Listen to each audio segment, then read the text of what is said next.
Bitcoin boom beating gold and silver. What does that mean? It means you better buy as much as you can now. The train is moving, the dollar is dying, silver is still affordable for everyone. And as the dollar crashes, what counts is not price, but how many coins of gold, silver, or Bitcoin do you own?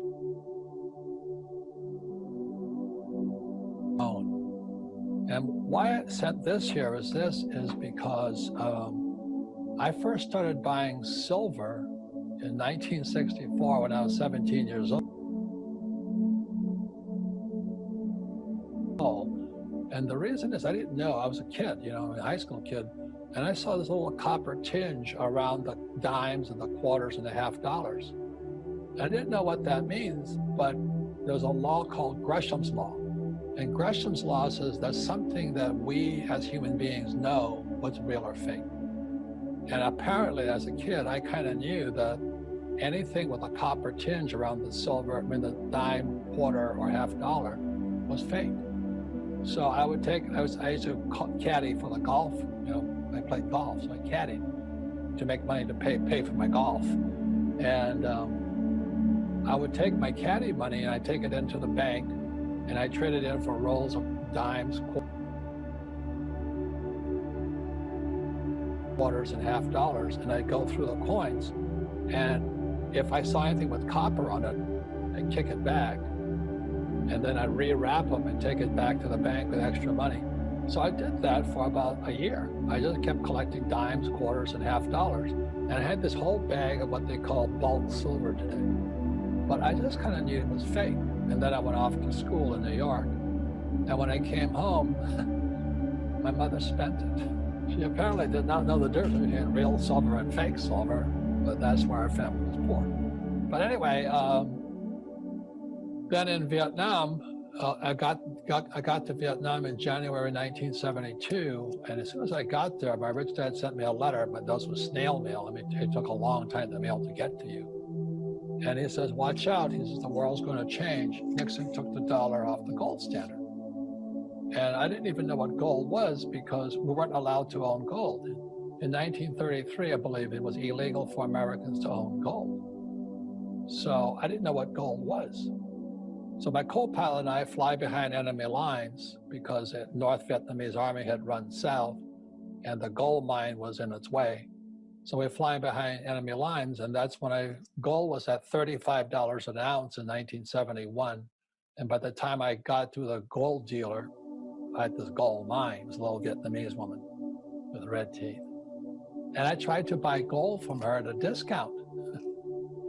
So I thought, well, it's $35 an ounce. It's $50 an ounce today because it was starting to rise. And she wouldn't move. She says, no, it's spot. Spot. I didn't know what spot meant. And here we are, my co-pilot and I were college graduates. And this little Vietnamese woman, I don't think she went to college, but she knew more about money than he and I did. But that was my introduction to gold. And I didn't buy any gold that day, but I let our aircraft carrier sailed into Hong Kong. And that's when I bought my first gold coin, a Krugerrand, for about $50. I still have that Krugerrand today, and it's worth approximately $2,000. So that's why I'm kind of a gold bug. So I don't save dollars because I don't trust the US dollar. And I just save gold and silver and recently Bitcoin. And the reason is because of 1971, when Nixon took the dollar off the gold standard, the dollar became fake. So now that COVID has hit, and they printed more money in 2020 than they did in the first 200 years of our country. And still people are saving dollars. You should be buying some gold, some silver, and we can afford it, Bitcoin. Silver today is a bargain. I mean, today is around November 15th, I think, or whatever it is. And I can buy a silver eagle for about 30 bucks. And everybody in the world can afford 30 bucks. But the average person has been conditioned to think about paper, fake money, fake dollars. At the same time, they're printing as much money as they possibly can. They give it to their rich friends. They don't give it to us. And then they print it, and interest rates keep going down. So in 1974, when I got out of the Marine Corps, if I had $1 million, which I didn't, I could put $1 million in 74 into a savings and loan, a bank, in a certificate of deposit, and they would pay me 15% on my $1 million. So a lot of people have made a lot of money. They just put their money into the bank, and they're being paid 15% interest. So $1 million back in 74 was worth approximately $150,000. Now it's not a lot of money to retire on, but you could have retired on $150,000 in 1974. Today, I take $1 million into the bank, I might get 2%. So that means it went from $150,000 to $20,000. And after taxes, that $20,000 might be worth $15,000. In other words, since 1974, the US dollar has lost 90% of its value, and people still say to their kids, save money. You've got to be crazy. They're gonna, now that the elections are over and all this, I don't care if it's Trump or Biden, they're gonna have to print so much money just to pay for all of the social entitlement programs so people don't riot. They can't afford to have any more rioting. So they're going to print more and more money, and people are still saving dollars or yen or euro or pesos. Right now, you should be saving gold, silver, or Bitcoin. The best way to destroy the capitalist system is to debauch the currency.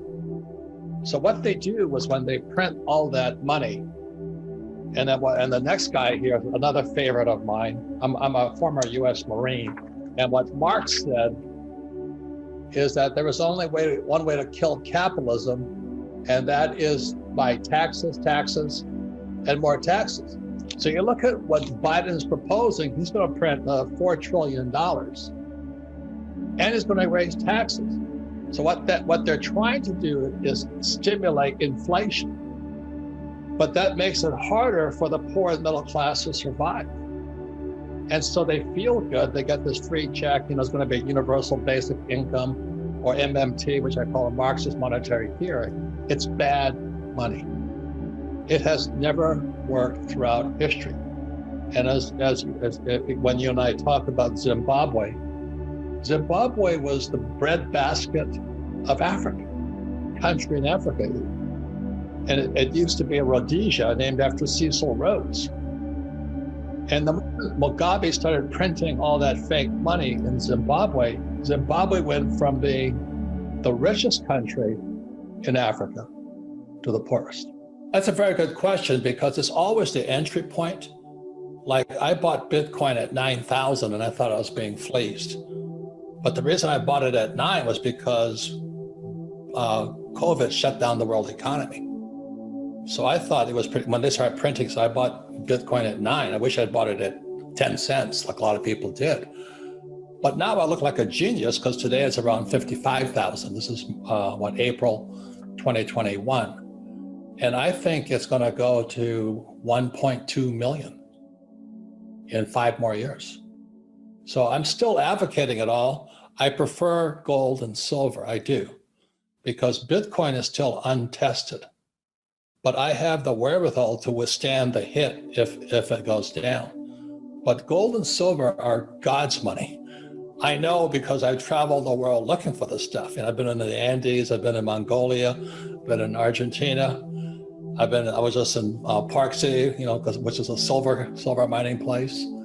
So I'm very much in favor of gold and silver, because it's God's money. God put it here. I'm not really religious, but I'm saying God put it here. And then now with AOC and her Green New Deal, silver is going to be used more and more for the environmental. So silver is an industrial metal, but like, the thing that really is strange is I can't buy it at retail. So I go to, a coin dealer, and I just test them and say, have you got any silver? I said, yeah, in about 6 months. Why is the price not higher then? That's what I don't understand. Well, I think the big thing is, for batteries right now. And, there's Tesla, there's Sony, all the tech companies use silver. And they can't find. Another thing too, which is a little bit too technical, is many of the silver mines are in hostile territory. They don't like us. I know because I've been to their countries looking for silver. So silver is getting rarer and rarer and rarer and more demand. Whereas, you know, I have my gold watch. I don't use it that much, it's just gold. But silver is burned up all the time. It's used in medicine, it's used in everything. Water purification. So that's why for the last, I think, 15, 20 years, I've been very bullish on silver, and then I couldn't get it. So the other day I called my local dealer up and I said, have you got it? He says, you won't believe this. You know, I got X amount. I said, I'll take it. I paid nearly $30 for it. I've never paid that much for silver, but I'm that bullish on it that I want to get as much as I can now before it moves again. So that's just my psychosis. I'm not saying I'm right. I just love silver. I love gold. I've been all over the world looking for it. I believe in Gresham's law. Bad money drives out good money. And then what a lot of people don't know when I talk about financial education, I go back to Gresham's law.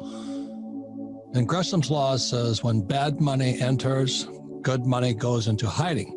And so this has gone on throughout history. The Romans did it, the Germans did it, Zimbabwe did it, Venezuela's doing it. It's Gresham's law. When you have fake money enter the system, which would happen in 1971 when Nixon took the dollar off the gold standard, Gresham's law took effect. And good money, i.e. gold and silver, went into hiding. And I've been in gold, I've been in silver since 1964 and gold since 1972. And I don't save dollars because I support Gresham's law. Remember, Hitler came to power because of Gresham's law. When in World War I, they messed with the Reichsmark, the German currency after World War I. Here we are again today. And they're still doing the same old thing. I mean, Biden's going to print, what, I think $5 trillion this year? This is 2021. And people are still working for the dollar. I mean, as a CPA and a finance guy working with high net worth individuals, what do you say to people right now who are trying to save US dollars? And the way the money, and being a CPA, the reason that works is the way to get the money back is via taxation. But it's also Triffin's dilemma, because you could never ever fix it. It would always go farther and further and further into debt. But to go into Bitcoin, which is the future, I'm going to talk about the next 10 years. And surprisingly, one of the reasons I created the Rich Dad Company was because of Gresham's law. You know, the bad money chases out good money, or good money goes into hiding. I never saw Bitcoin. And now I'm going, holy moly, what's going to happen next, you know? So what do you think is going to happen next, Mr. Breedlove? So that sounds like the derivatives market to me, which is a completely BS market. But we'll come back, you know, the people love numbers and all this. But one of the reasons people want to listen to you right now is everybody wants to know, in 2031, what is your prediction for the price of Bitcoin? That is the only thing that people really care about right now, so they're going to make a decision whether they buy or not. Not on France, not on anything like this, but what does Robert Breedlove see the future, given if history tracks, which it seems to be tracking, what will the price of Bitcoin be in 2031, which is 10 years? We'll be right back.